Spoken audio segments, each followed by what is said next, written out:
पेट में गैस बन रही हो, मरोड़ हो रहा हो, दस्त लग रहे हैं या फिर पेचिस की प्रॉब्लम है, कोई भी प्रॉब्लम हो, ये आधी चम्मच आप लेंगे और आपकी सारी जो है बीमारियां दूर हो जाएगी। ये मैं नहीं कहती हूँ, हमारे घर के बड़े बुजुर्ग सभी अपनाया करते थे। तो आज मैंने सोचा चलिए आपके साथ भी मैं ये शेयर करती हूँ। बहुत ही पावरफुल रेमेडी है। एक बार आपने लिया, एक बार में ही आपको तत्काल जो है रिजल्ट देखने को मिलेगा। ये बच्चे से लेके बूढ़े तक सभी के कारगर दवा मानी जाती है, सभी को ये फायदा देती है। इसके लिए हम लेंगे सौंफ। सौंफ आप सभी को पता है, ये हमारे शरीर के लिए रामबाण औषधि है। लेकिन इसको लेने का तरीका कैसे होता है, इसे कैसे जो है इस्तेमाल किया जाना चाहिए, ये हमें जानना बहुत जरूरी है। ये सौंफ है, बाजार में आसानी से मिल जाती है। अचार वाली सौंफ है ये, ना तो बारीक वाली सौंफ है, ना जो है ये कोई और सौंफ है। अचार वाली सौंफ है जो मोटी मोटी सी आती थी, वही है। इसमें ना कुछ कूड़े इस तरह से डंठल वगैरह होता है, ये जरूर बीन लेना, नहीं तो जब आप खाओगे दांत के अंदर फंस जाएगी और बहुत सारा जो है दर्द हो जाता है। इसमें कूड़े होते हैं, छोटे छोटे कुछ कूड़े होते हैं, उन्हें आप हटा दें, इन्हें आप फटकार लें तो भी ये निकल जाते हैं। या फिर कोई बारीक वाली चलनी हो, आटे वाली चलनी जैसी होती है, तो उससे भी आप इसे छान सकते हैं। लेकिन तरीका क्या है ये जानना बहुत जरूरी है। इसमें से ऐसे देखिए आगे आगे इस तरह से निकल जाते हैं, इन्हें निकाल दें आप। कई बार सौंफ बिनी बिनाई भी आती है, कई बार सौंफ रंग वाली भी आती है। आप हाथ से मसल करके देखेंगे, उसमें हरा हरा रंग होता है, वो ना लीजिएगा। आप थोड़ा चेक करके ने खा करके देखिए, उस सौंफ में कोई ज्यादा कड़वाहट ना हो, ज्यादा पुरानी सौंफ ना दे दे, इस तरह से ध्यान रखें। हरी हरी हो, लेकिन जो पीली पीली पड़ जाती है या फिर ज्यादा पुरानी हो जाती है, वो चखने पर ही हमें पता चल जाता है। पहली तो ये वाली बात है। कितनी मात्रा मैंने वो आगे मैं बताऊंगी। इसे फटकार करके जब हम साफ करते हैं तो इसके आगे अगर कोई छोटे छोटे से जो धागे होते हैं ये फंस जाते हैं दांतों में, और जब हम इसे इस तरह से मसल करके डाल देते हैं तो इसकी जो डंडियां होती है वो भी इसमें से निकल जाती है। इसको साफ करना अति आवश्यक है। अगर आप साफ नहीं करेंगे तो ये दिक्कत कर देती है, दांतों में लग जाती है। कई बार इसकी जो डंडियां होती है ये बड़ी मुख में चुभने लग जाती है। देख रहे हैं, ये इस तरह से जो है ये मुख में चुभने लग जाती है। तो इस तरह से इसे साफ कर लें। और एक बात, ये दस्त में रामबाण काम करती है। पेचिस मतलब किसे बोलते हैं, पेचिस मरोड़ा, आपके कमेंट्स आएंगे किसे बोलती है। जब रुक रुक के आपको टॉयलेट में जाना पड़ रहा है, या फिर आ नहीं रही आपको टॉयलेट, और फिर जात में जो है आपको ऐठन सी पैदा हो रही है, तो उसे पेचिस मरोड़ भी कहते हैं कई जगह पर।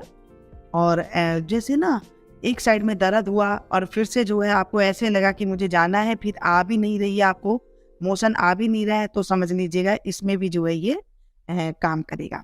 दस्त लगे हुए हैं या फिर कब्ज है आपको, तो भी इसमें काम करेगा। एक कटोरी मैंने यहाँ पर सौंफ ली है। पहले बनाए 3-3 चम्मच के हिसाब से भी आप बना सकते हैं, 4-4 चम्मच के हिसाब से बना सकते हैं। मैंने यहाँ पर आधी कटोरी और एक में आधी कटोरी, यानी कि 2 हिस्सा मैंने 1 कटोरी का कर लिया है। आपको भी ऐसे ही करना है, जैसे मैं बता रही हूँ आपको वैसे ही करना है। एक हिस्सा को हम ले लेंगे और ले जा करके इसे पैन में डालेंगे। आप तवे पे सेक सकते हैं, कढ़ाई में सेक सकते हैं, पैन में सेक सकते हैं। इसकी सेकने की क्या है, इसको बिल्कुल धीमी आंच पे सेकिएगा, तेज गैस पे बिल्कुल भी नहीं सेकना है। क्यों नहीं सेकना है, क्योंकि हमें इसका जो है करारापन तो इसमें लाना ही लाना है, साथ में इसका जो ऑयल होता है, इसमें जो एसेंस होता है, वो एक बढ़िया तरीके से उभर करके आता है, जो हमारे पेट के लिए बहुत अच्छा काम करता है।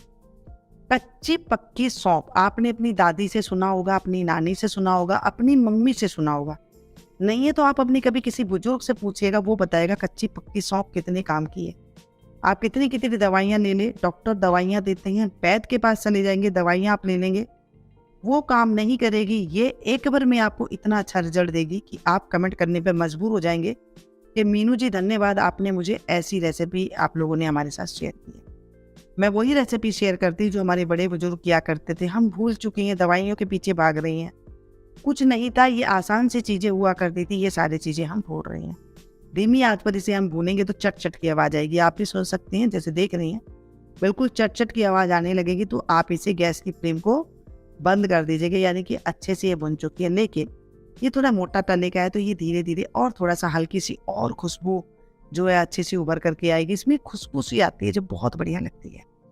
इसे हम बिल्कुल अच्छे से, जब आपको लगे कि ये कलर एकदम अच्छा सा आ गया है और अभी जो है मैंने गैस की फ्लेम को बंद कर दिया, लेकिन ये मोटे तले की है ना फ्राई पैन, तो इसमें क्या होता है, मैं इसे थोड़ा चला दूंगी और ताकि ये एक तरफ से ये जले ना। कच्ची पक्की सौंफ जब कभी भी किसी को हुआ करता था ना, आज भी गाँव में जब होता है या फिर हमारे घर में बड़े बुजुर्ग है, वो किसी बच्चे को भी अगर कुछ मरोड़ वगैरह होते हैं तो आप देखेंगे कई बार माएँ कहती है इसे तो दस्त लगा हुआ है, दवाई के बाद भी ठीक नहीं हो रहा है, तो ये दे दीजिएगा। कोई पेचिस है, कोई कब्ज है, कुछ भी है तो ये दे दीजिएगा, ये बहुत अच्छा काम करेगा। वो गाँव वाले भी जो है ना, आपके बड़े बुजुर्ग यही बताएंगे, ये बहुत अच्छी रेमेडी। चलिए, हमें जो कच्ची सौंफ ली थी वो हम प्लेट में डाल देते हैं, साथ में जो हमने भुनी हुई ली है वो भी हम इसके प्लेट में डाल देंगे। देख लीजिए दोनों सौंफ में कितना फर्क, देख लीजिए कच्ची और पक्की, यानी कि भुनी हुई और कच्ची सौंफ। ये जो मिलकर के जो फायदा देगी ना, वो मैं अभी बताऊं। यहाँ पर मैंने ली है देसी खांड। आप यहाँ पर अगर आपको नहीं मिलती है देसी खांड तो आप बूरा ले सकती हैं। अगर इमरजेंसी है आपको पास बूरा भी नहीं है तो आप यहाँ पर चीनी ले सकते हैं पीस करके। आप यहाँ पे डले वाली मिश्री जो धागे वाली आती है वो भी ले लीजिएगा। ये सारी कारगर है, कोई भी मर्जी डाल लीजिए, मतलब सारी काम करेगी। लेकिन सबसे बेस्ट जो है आपको धागा वाली मिश्री कर सकती है, और या देसी खांड है ये भी कर सकते हैं। जो है बूरा है वो भी ठंडी होती है, आप जो भी मर्जी ले लीजिएगा। कितनी लें, अगर आपने यहाँ पर आधी कटोरी ली है तो ये आधी कटोरी से थोड़ी सी ज़्यादा यहाँ पर आप चीनी ले लीजिएगा। अगर शुगर के मरीज है तो वो ना डालें चीनी। और यहाँ पर जो है इसमें मीठा डालने से बच्चे आसानी से खा लेते हैं, और ये जो मीठा डालने से ये ठंडा होता है तो ये हमारे पेट को हाथों हाथ जो है फायदा देता है। ये जो रेमेडी मैं आपको बता रही हूँ ये बहुत पुरानी रेमेडी है। हमने जब से मैं हुई हूँ तब से देख रही हूँ, हमारी मम्मियों भी यही ले लिया करती थी। मान लीजिए हमारे जब पापा वगैरह छोटे थे तभी भी ये रेमेडी लिया करते थे। मतलब बहुत पुरानी रेमेडी है ये, मैं आपके साथ वो शेयर कर रही हूँ। क्या आप लोगों ने भी ये रेमेडी की है, जरूर कमेंट करके बताना, ताकि औरों को भी ये फायदा मिल सके। इसे लेनी कैसी है पहले तो ये देख सकते हैं।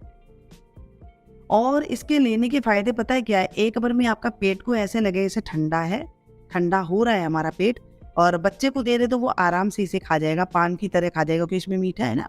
और आप खुद भी ले सकती हैं, आपके घर में बड़े बुजुर्ग हैं उन्हें भी दे सकते हैं। अगर दांत नहीं है तो क्या करें, इसे मिक्सी के जार में पीस लीजिए, पाउडर बना करके उन्हें आप दे सकती हैं। और जैसे हम खाना खाने के बाद इसे आप आधी चम्मच के करीब आप इसे ले सकती हैं, चबा करके इसको एकदम बारीक बारीक आप खा लें। इसे रखना कैसे, इसे खुले में नहीं रखना है, इसे किसी एयर टाइट डब्बे में आप रख सकती हैं पैक करके इस तरह से। और जब भी आप खाना खाएं उसके बाद सुबह शाम तो आपको आधी आधी चम्मच लेना ही है, हो सके तो आप दोपहर में भी ले सकते हैं। इस तरह से आप इसे डब्बे में बंद करके रख सकते हैं। सुबह शाम आप ले करके इसके ऊपर, अगर आप पीस के आप ले रहे हैं तो थोड़ा सा पानी ले सकते हैं, नहीं तो आप ऐसे ही चबा लीजिए, उसमें ही आपको तुरंत रिजल्ट आ जाएगा। आप देख करके हैरान रह जाएंगे कि हम कहाँ महंगी महंगी दवाइयाँ खा रहे थे, और ये एक ऐसी रेमेडी आपने बताई है मीनू जी की हमें जो है शायद हम भूल चुके थे।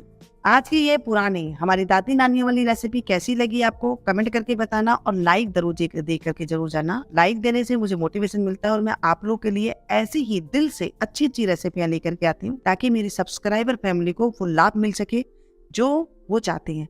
मैं खाना भी आपको बनाना बताती हूँ, तो ऐसे बताती हूँ जो हमारे पुरानी रेसिपियां हैं। मिलती हूँ फिर से एक नई रेसिपी में नई जानकारी के साथ, तब तक आप लोग देखते रहिए मीनू गुप्ता।